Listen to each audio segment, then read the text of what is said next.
మనోళ్ళకి అలవాట్లేదు ఉండటం. అంటే ఇప్పుడు ఈ 6 నెలలకు ఒకసారి 3 నెలలకు ఒకసారి వాళ్ళకి కొంచెం ఒక 10 days ఎంత హాలిడేస్ లాగా అంటే ఇతర రాష్ట్రాల్లో మనోళ్ళు కూడా వెళ్ళి అట్లా చేస్తారు. అవును. కానీ ఇక్కడ చేయమన్నప్పుడు చేయరు. అక్కనే కదా వెళ్ళొస్తాలే నేను అనేసి వచ్చేస్తారు. అదేమంటే వాళ్ళకి కట్ చేసుకోపో అంటారు. లేదు ఏదో ఫంక్షన్ ఉంటది, ఏదో ఒంట్లో బాగాలేదు నేను ఇంటికి పోతున్నాను అంటే కాదన్నారు.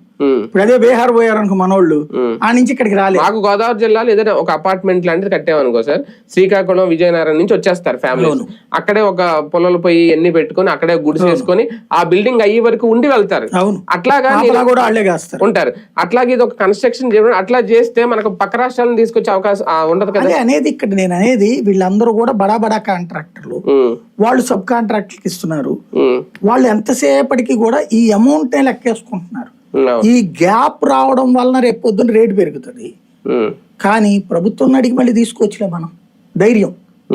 ప్రభుత్వంతో మళ్ళీ కావాలంటే ఇదిగో లేట్ అవ్వడం వల్ల ఖర్చు పెరిగిందని మళ్ళీ దాన్ని కరెక్షన్ చేయించి ఇప్పుడు మనం 300 కోట్లు అనుకుంటే సార్ 500 కోట్లు చేస్తారు. అంతే తప్పించి ప్రభుత్వం అన్న ఆలోచించాలి.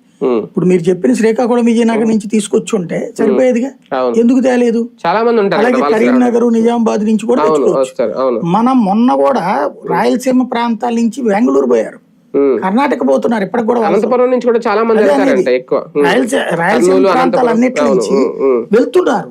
మన వాళ్ళకి అసలు ఆ ఆలోచన లేదు. ఇదే